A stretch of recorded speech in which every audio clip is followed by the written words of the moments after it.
Hello, my name is Sonia Dale, and I am a sociologist who does work on gender and sexuality issues.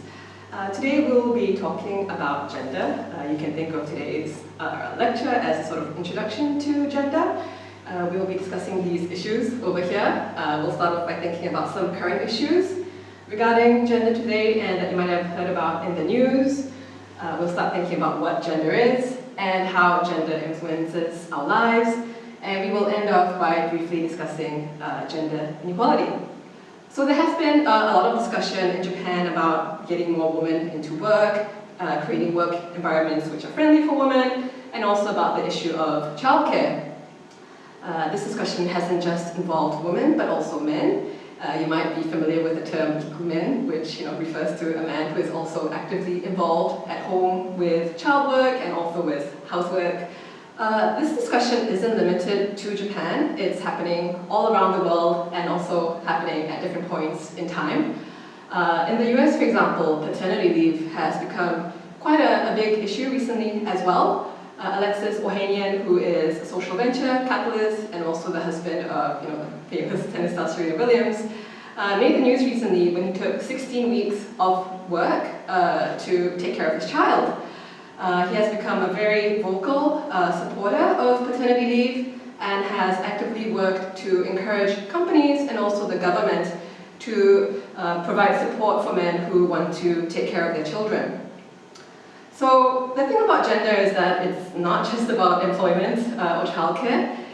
Gender really involves every aspect of our life. If you're talking about other recent issues, you might be aware of the Me Too movement, discussions about sexual violence and harassment, marriage rights for same-sex couples, and also, I guess, the issue of equal pay for women and men. If you think about it, gender really affects every aspect of our life. It's relevant in politics, it's relevant to education. Think about what you study at school, how children are treated at school, and it's relevant to the media. We'll start thinking more about that next. Okay? So, first of all, what is gender? I think you might already have kind of an idea of what it is. The important thing about gender is to recognize that it isn't just about women. Gender is about all of us. It's relevant to all of us. And gender is more about relationships and social structure as well, and how our lives are affected by that. You might be curious about the difference between gender and sex. And just to clarify very briefly, gender refers more to the social or cultural aspects, whereas sex refers more to the physiological or biological aspects. So when we talk about sex, or if we use the word sex, we are usually talking about the human body, talking about whether an individual is male or female, and the specific body parts that they may have.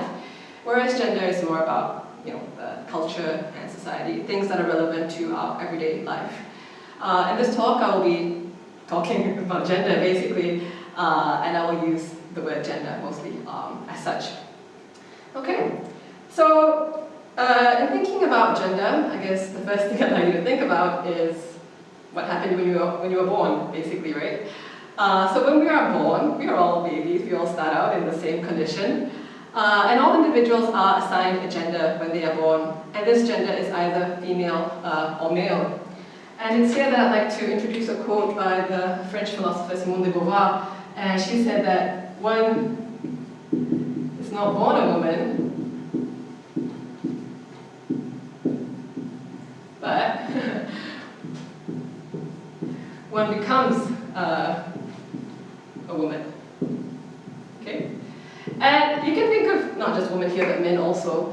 But I like to think about what that means. What does it mean to become a woman and not to be born one?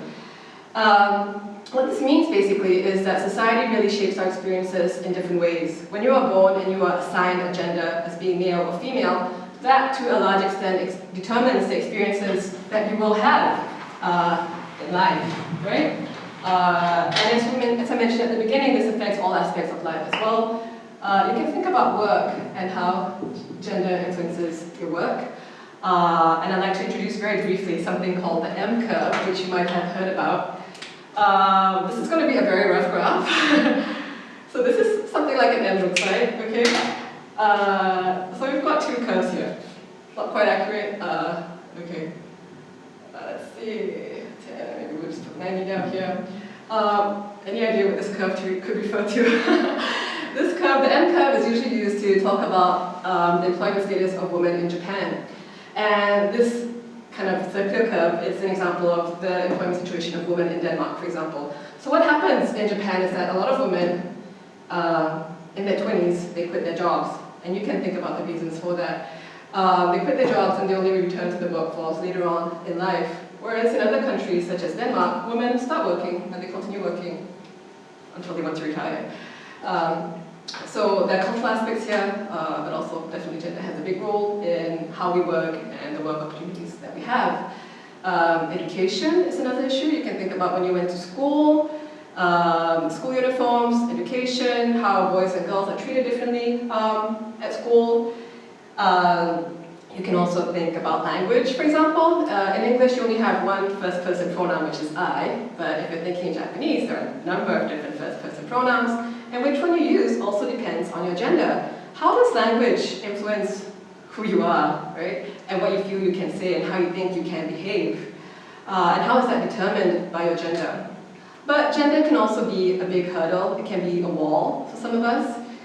You might be familiar with the expression of the glass ceiling, which is an expression used to describe the workplace experiences of many women.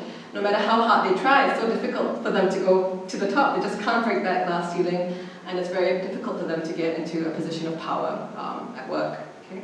So some of us manage to get past these hurdles and walls regarding gender, but for some of us it's also very easy to get stuck. And I'd like you to think about the reasons why we get stuck. Okay? Very simply put, the reason is society, social expectations. A woman who gets pregnant, experiences harassment at work, decides to quit her job, for example. So we can say that society places these hurdles and barriers there, but more than that, it's also ourselves. We place hurdles and we create walls for other people. And I think in thinking just very briefly right now about gender inequality and equality, it's important to recognize the role that you yourself play in bringing about equality. We encounter walls, but we can also help to break these walls down through treating people with more respect and dignity regardless of the gender that they are, and also trying to create opportunities for people of different genders and to learn about the different experiences that people of different genders have.